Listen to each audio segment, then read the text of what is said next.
What an awesome God we serve. Welcome to the Emmaus Group's first teaching video, and we really hope you find it interesting. Now, for a moment, let's go back and look again at verse 14, where God said, "Let there be lights in the firmament of the heavens, to divide the day from the night, and let them be for signs and seasons, and for days and years." It's important to understand that God created the lights in the heavens for a number of reasons. He put them there to help us keep track of the days and the years, and to give us what we know as our calendar. But he also put them there to act as signs, and he put them there to tell us when seasons would fall. Now, in Hebrew, the word used for season is moedim, which refers to God's appointed times. And these times are, in a sense, like appointments in God's diary, appointments the Most High has with his people. And you will understand the greater significance of these later in this presentation. What is important to keep in mind is that God has done this for us for a reason. It is a form of communication. However, there is a problem. As followers of Jesus Christ, we have been taught to avoid exploring and discussing the stars in heaven for fear of becoming entangled in astrology. Astrology is a satanic perversion, a perversion of biblical astronomy. Astrology teaches people that the position of the stars and their movements has an influence on their lives and personality.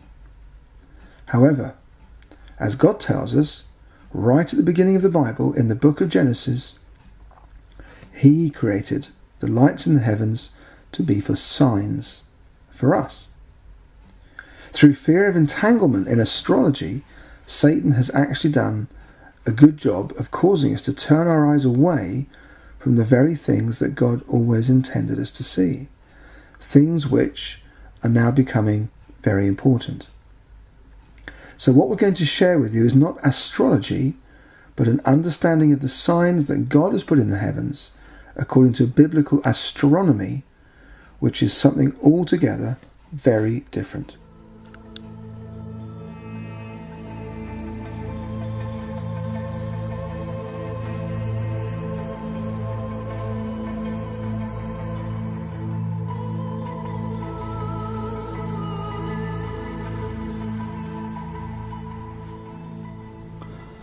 Thousands of years ago lived a prophet called Daniel, as in the Daniel of the Old Testament. Daniel was a wise man, a seer, or as we know, a prophet. He was an Israelite, exiled along with his people for 70 years to Babylon during the reign of Nebuchadnezzar, Belshazzar, Cyrus, and Darius. Daniel was a man of great wisdom and understanding who could interpret dreams. In chapter 9 of Daniel, in verses 22 and 23, we read that he was visited by the archangel Gabriel, who told him his prayers had been heard, and that he had found favour, that he was greatly loved by God, and that he was to be given skill and understanding. He had also been promoted by Nebuchadnezzar as chief over all the wise men, because, as it is written in Daniel chapter 5, he was found to have an excellent spirit, knowledge, understanding, the ability to interpret dreams, solve riddles, and explain enigmas. As a Hebrew appointed chief over all the wise men, he would undoubtedly have appointed other Hebrews who had been exiled with him. Therefore it is likely that at the time of Jesus' birth, these wise men, or their descendants, who would have carefully studied both scriptures and prophecies, would recognize the signs that God had placed in the heavens, and, significantly, how to interpret them. The Magi who set off across the desert from the east knew both scripture and prophecy, and having observed the signs in the heavens, duly set out for Jerusalem. So what did they know, and what did they see? To understand what they knew, we just have to read the same scriptures and prophecies they read about the birth of Jesus. However, we also need to have a basic understanding of biblical astronomy. which is what we're going to share with you in a moment. What we can't do is to take you back in time to see what they saw in the skies above them from Babylon. But what we can do is to show you by using a piece of software called Stellarium. This uses precise astronomical data combined with the laws of physics to accurately simulate the movements of all the lights, the stars, the planets and constellations that God placed in the heavens for us. This remarkable software enables you to see the skies from anywhere in the world at any time in history. What you see on the screen reflects exactly what you see in the skies and is used by astronomers all over the world. So if we know what to look for based on the prophecies, combined with a simple basic understanding of biblical astronomy, we might just find what they did.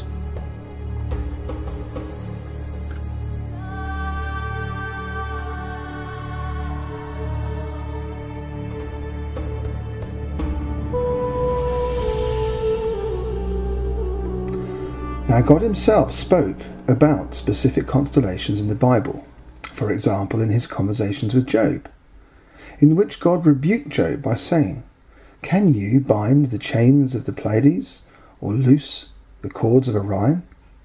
Can you lead forth the Mazzaroth in their season? Or can you guide the bear with all her children? Do you know the ordinances of heaven? Can you establish their rule on the earth?" The word Mazzaroth is the Hebrew word describing the 12 constellations associated with the 12 months of our calendar. Every month the sun moves from one constellation to the next in a yearly cycle.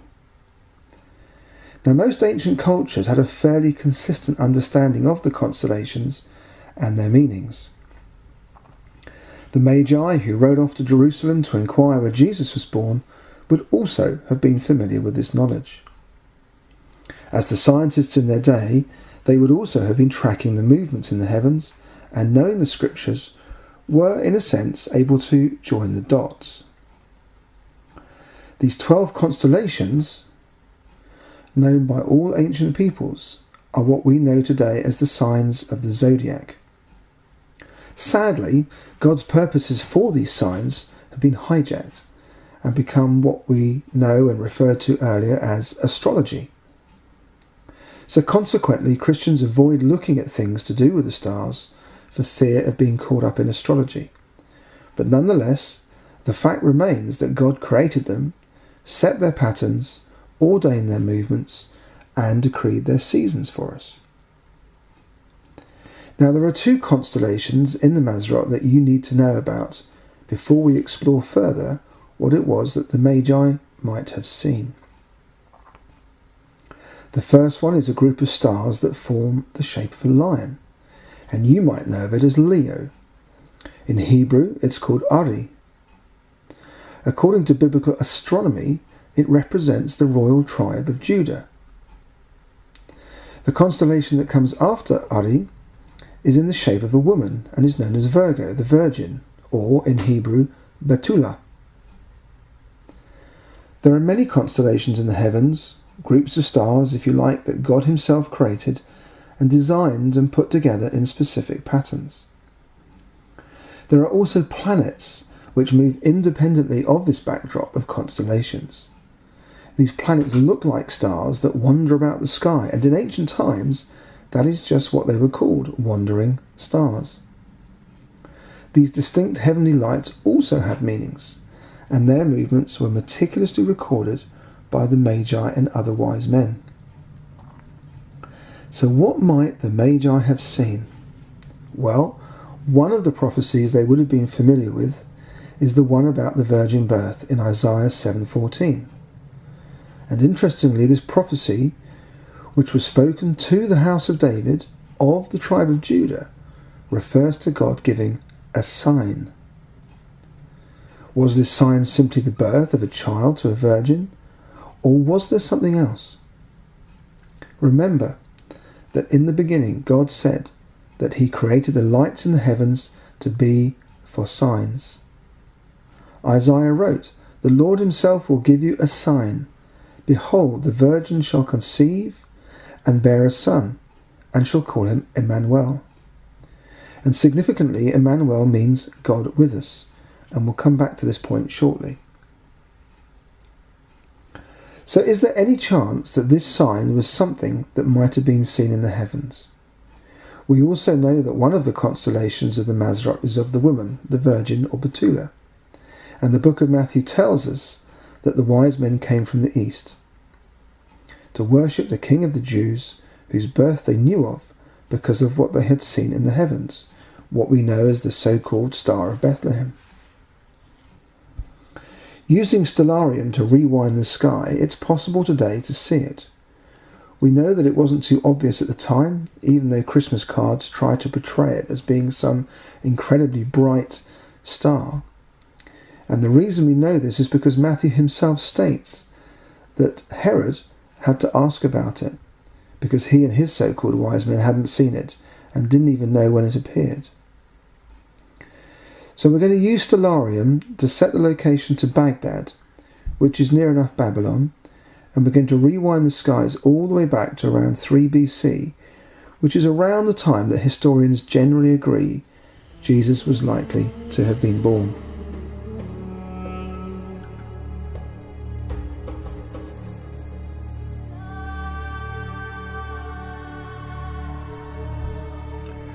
Just before we look at the sky in detail, there are a couple of final things you need to know. There is one particularly bright star in the constellation of Ari called Regulus. And Regulus is known as the King's Star, and this, as you are about to see, is very significant. You also need to understand the meanings of certain wandering stars, which are actually planets. And these are all visible to the naked eye and would have been seen by the Magi. Now there are 5 of them, the largest of which is Jupiter. Jupiter is known as the king planet and is quite distinct from Regulus, the king's star. In Hebrew the name is Zedek, and Zedek also means righteousness. So in biblical astronomy, Jupiter represents a righteous king. The second largest is Saturn, and in ancient civilizations and occultic religions, the planet Saturn was always associated, directly or indirectly, and through different names, with Satan. The brightest is Venus, and is often referred to as the bright morning star. It represents the true Messiah, and Jesus himself tells us, in Revelation 22, that he is the root and offspring of David, the bright morning star. And finally, the 2 other wandering stars you need to know about are Mercury and Mars, both representing messengers or archangels. So now you have all the information you need to look for the same signs the Magi saw. Let's use stellarium to rewind the sky back to 3 BC.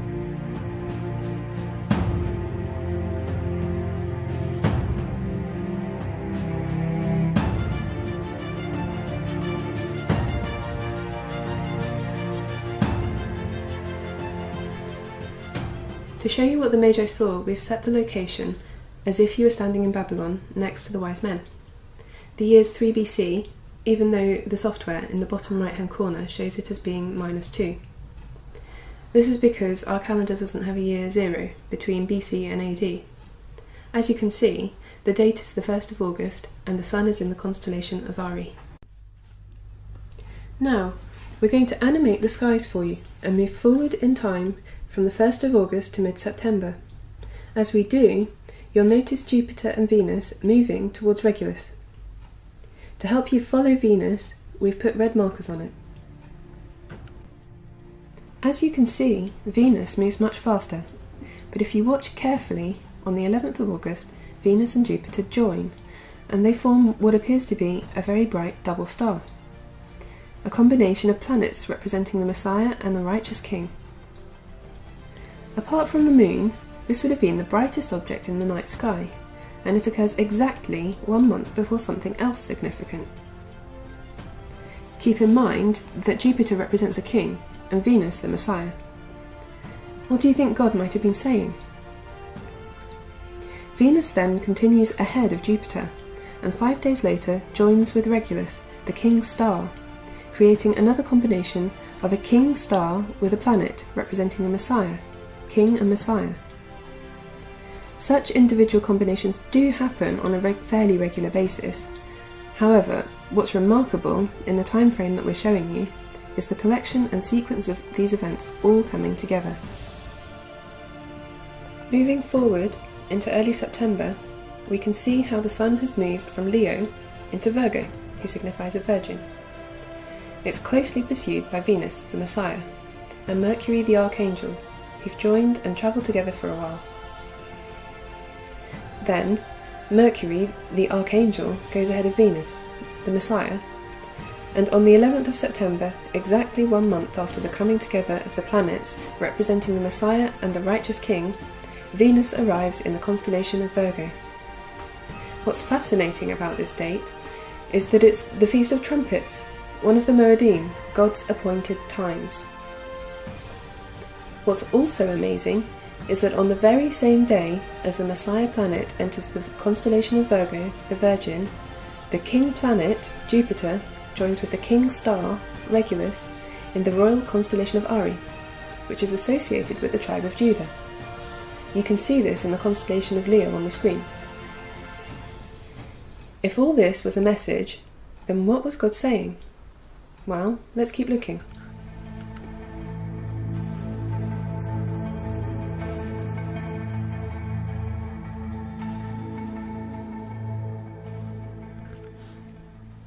The prophecy in Isaiah says that the Son will be born of the Virgin and will be called Emmanuel, meaning God with us. And this phrase, God with us, is associated with one of the Moedim, which always begins 15 days after the Feast of Trumpets. It's called the Feast of Tabernacles, a feast during which God's people celebrate God dwelling with man. So, let's look at what happened during the Feast of Tabernacles in 3 BC. That year it began on the 26th of September, and on the third day of the feast, the 29th, something interesting happened. When you look at the overlaid artwork for the constellation of Virgo, you should note it doesn't align properly with the actual pattern of the stars. This is a software issue. However, can you see the bright star below the artwork with the label Spicer? If you look above it, you'll see a star next to the V of the label Virgo. These two stars represent the women's hips. On the third day of the Feast of Tabernacles in 3 BC, the planet representing the Messiah passed between these two stars, through what was, in effect, the birth canal of the Virgin. Incredibly, the Messiah, who was to be called Emmanuel, meaning God with us, was actually born on the 29th of September, during the feast when God's people were celebrating God dwelling with man. But this amazing story, being played out in the heavens, didn't stop there.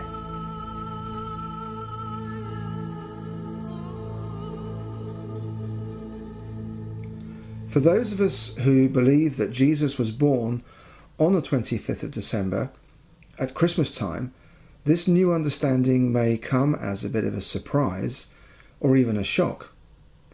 But among certain followers, especially those with an understanding of the Hebraic roots of the Christian faith, this has been known for some time. They understand this because they understand the significance of the Lord's feasts, the Moedim. What is also important to understand is that the wise men were not present shortly after the birth, as is so often portrayed in the Christmas story. In fact, they didn't arrive in Bethlehem until Jesus was about 9 months old.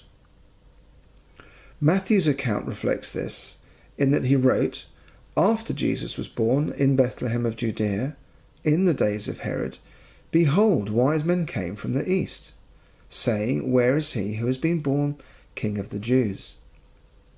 Note Matthew says, after Jesus was born. If you read on to verse 11, it's written that they saw the young child with his mother. And this also accounts for why Herod later ordered the killing of all young boys under 2 years of age. Read Matthew chapter 2, verses 1 to 16 if you're not sure.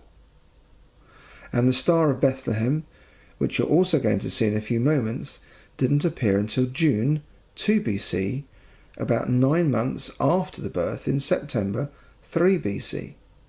And this correlates with the scriptures telling us that the wise men saw him as a young child. So let's watch the heavens and see what happens between the Feast of Trumpets through to June the following year.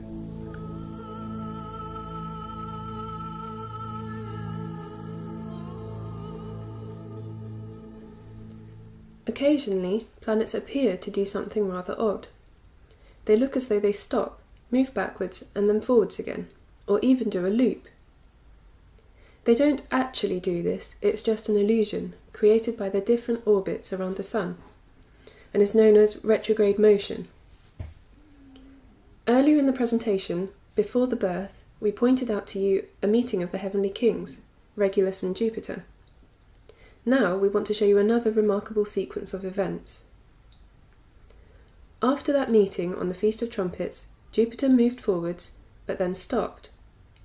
We've put red markers on it to help you, so watch carefully and see what happened.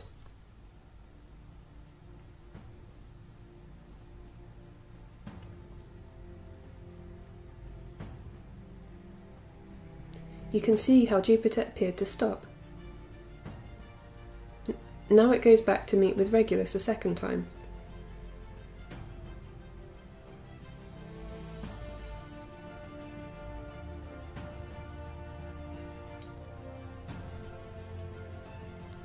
And then it keeps going backwards and stops and turns, returning for a third meeting on the 5th of April.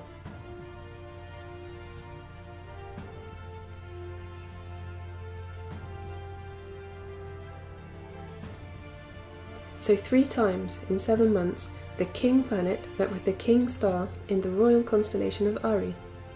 This must have been the confirmation they needed, having seen the birth portrayed in the heavens the previous September, that the prophesied Messiah, the King of Kings, promised to the tribe of Judah, had indeed been born. Now it takes about 5 to 6 weeks to ride by camel from what was Babylon to Jerusalem, and they went there because Jerusalem was the capital of Judah, the assumption being that such a king must have been born in the capital, hence they asked Herod where Jesus was.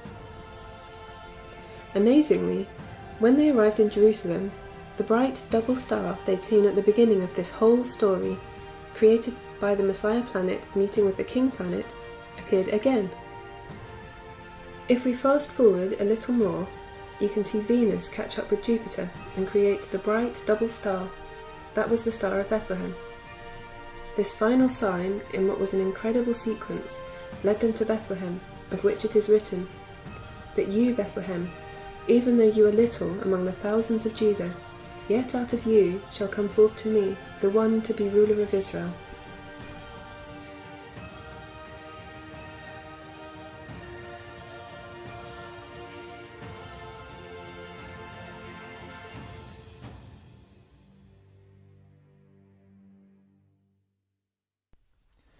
Truly, the heavens declare the glory of God, and 2,000 years ago he used them to show us something historic was about to happen. The birth of his son to a virgin during the Feast of Tabernacles. As the lights in heaven portrayed a birth, so it actually happened here on earth. That day the Father's will was indeed done on earth as it is in heaven. However, Jesus' birth was not the only time heavenly signs had been written about. In Revelation 12 verses 1 to 4, the Bible again speaks of signs, but this time indicating something very different. They warn us of the time that Jesus spoke of, when he said, "Then there will be great tribulation, such as has not been from the beginning of the world until now, and never will be." So after all you've seen so far, we hope you're beginning to appreciate that when God says he will put signs in the heavens to tell us something, he does. Both Jewish and Gentile believers will suffer greatly in this final period of human history, which we know from the scriptures to be 3.5 years, the Great Tribulation. So now we want to show you what we found.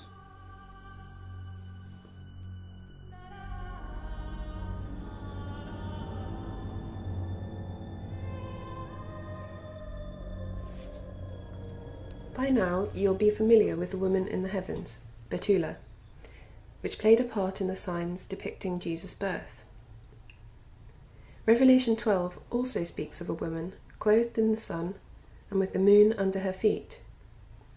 If you think back to what we showed you in 3 BC, you might already be thinking this sounds a bit familiar. But in case you haven't made the connection, we'll show you. This is what you saw earlier from 3 BC. Betula is clothed with the sun, as you can see, with the moon under her feet. Revelation says, "And a great sign appeared in heaven, a woman clothed with the sun, with the moon under her feet, and on her head a crown of 12 stars."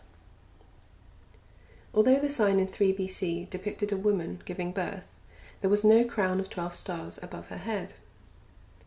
The sign in Revelation 12 occurs just before the time when Satan is cast down to the earth.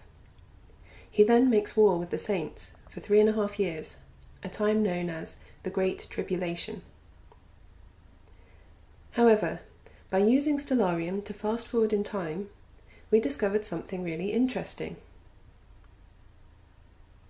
You can see the woman clothed with the sun and the moon under her feet, but this time there is something fascinating going on above her head. A crown is a symbol of royalty. The constellation of Ari, which is above the woman's head, represents the royal tribe of Judah and is made of 9 stars, which you can see are all connected by the faint blue lines on the screen. What's interesting on this particular date, however, is that 3 wandering stars have now joined them and line up above her head, making a crown of 12 stars. The date this appears is the 23rd of September 2017, the Feast of Trumpets. But what about the rest of Revelation 12? Well, it goes on to say, "And another sign appeared in heaven. Behold, a great red dragon, with 7 heads and 10 horns, and on his heads 7 diadems. His tail swept down 1/3 of the stars of heaven and cast them to the earth. And the dragon stood before the woman who was about to give birth, so that when she bore her child he might devour it." Later, in chapter 12, we are told who this great dragon is. He's the ancient serpent of old, Satan. There are several constellations representing serpents or dragons, but 3 of them in particular appear to form one great serpent, winding its way around the other constellations in the sky. As the serpent winds around the sky, it weaves around 10 constellations. Could these represent the 10 horns? Finally, the tail of the serpent is a constellation called Hydra, a very large constellation with a transit time of 8 hours. Because of the Earth's rotation, the stars appear to move across the sky, rising in the east and setting in the west. It takes 24 hours for them to complete a cycle, and so 1/3 of a cycle, 8 hours, actually equates to covering 1/3 of the sky. The tail of the serpent sweeps out 1/3 of the sky. In this picture, if you look carefully, you can see its head is near the feet of the woman, waiting to devour what she gives birth to. You can also see, just above it, the constellation of Hercules. This constellation depicts the head of the Hydra, a 7-headed serpent. At the head of the serpent is a constellation Corona Borealis, which is a crown, consisting of 7 stars. If all this wasn't enough, see what else we've discovered in the following animation that runs from the 23rd of September 2017 through to early 2018.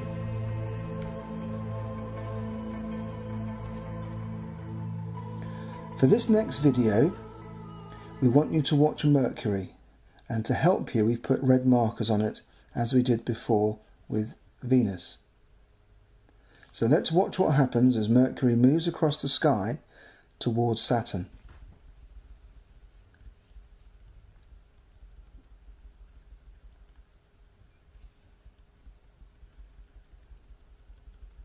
As it approaches Saturn, it begins to slow down and goes into retrograde.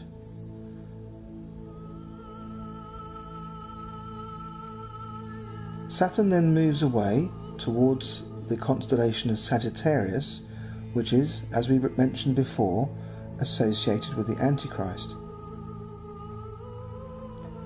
However, Mercury comes back for a second strike and passes Saturn on the 13th of January in 2018. It then continues to move away, leaving Saturn behind, still in the constellation of Sagittarius. And what is notable about this is that Saturn, representing Satan, remains in the constellation of Sagittarius, who is associated with the Antichrist, for 3 years.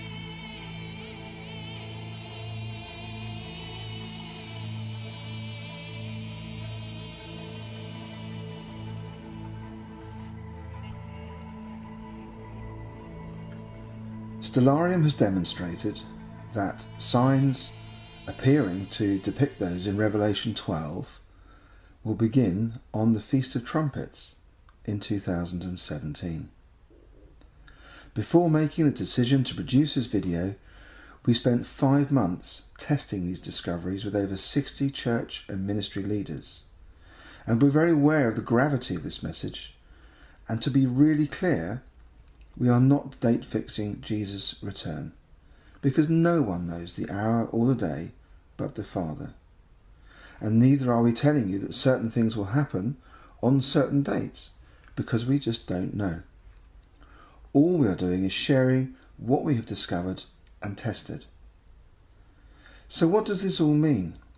Very simply, we believe we have but a short time before the world becomes much darker and life becomes much more difficult for disciples of Jesus Christ. Our news media is already full of indicators that the tribulation has in fact begun building momentum, with Christians being persecuted and martyred in many countries, especially in the Middle East. But we can and must also rejoice, for our salvation is drawing near, as these global events indicate and indeed vindicate the truth of God's word. Our advice is to pray and ask God to speak to you personally about what you've seen in this video. We also suggest that now may be the time to begin repenting and truly seeking first the kingdom of heaven and God's righteousness.